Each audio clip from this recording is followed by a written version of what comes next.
Oke dok, tadi berarti kan sudah disebutkan 3 komponen sangat penting, vestibular, taktil, sama viseroseptik. Nah, gimana kalau jika vestibular dan taktilnya itu belum matang? Gimana kita cari taunya bahwa si vestibular sama taktil si bayi itu tidak matang dok? Ya, bagus sekali pertanyaannya. Jadi ini sangat luar biasa sebetulnya. Saya ini meneliti soal persoalan ini. Masa sih harus nunggu anak itu otis baru kita peduli? Jadi sebelum otis harus kita selesaikan supaya tidak timbul otisnya. Dan itu disebabkan memang oleh vestibuler. Kalau utriculus dan subculusnya dua-duanya bermasalah, pasti itu ke arah otis. Tapi kalau cuma salah satu aja, itu ke arah sensory process disorders, bukan autis spectrum disorders.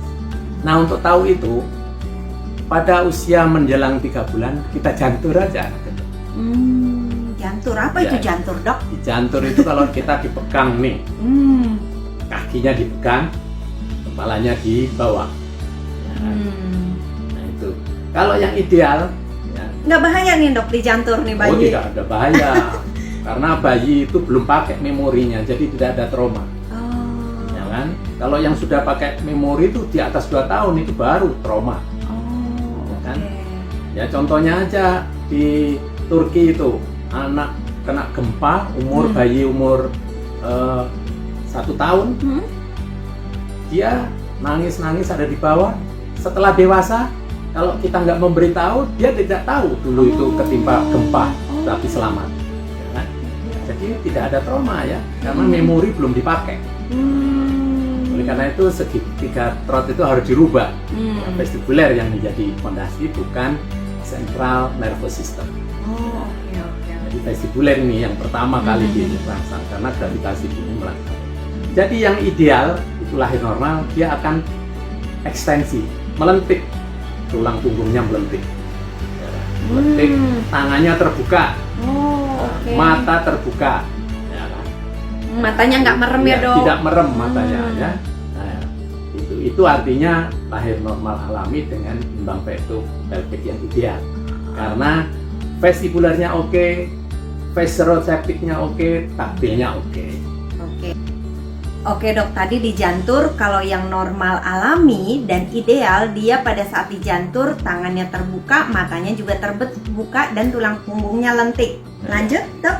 Nah, kalau beratnya kurang, biasanya kalau beratnya kurang itu vestibulernya terganggu.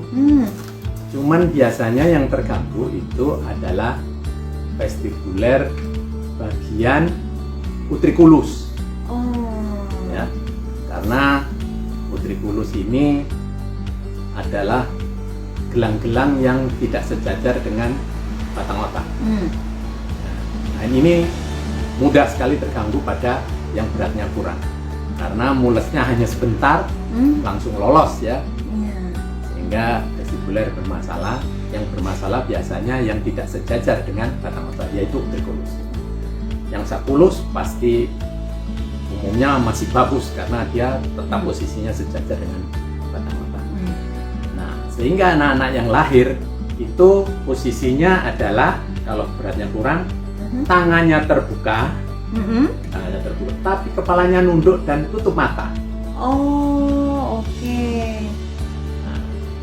Nah, umumnya anak-anak yang kurang beratnya ini ada gangguan viseroseptik, tulang punggungnya tidak lurus sehingga tidak melentik.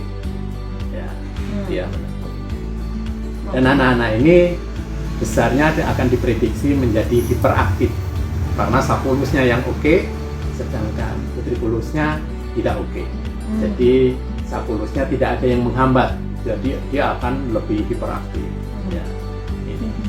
Nah, kemudian anak-anak yang beratnya berlebih, beda lagi.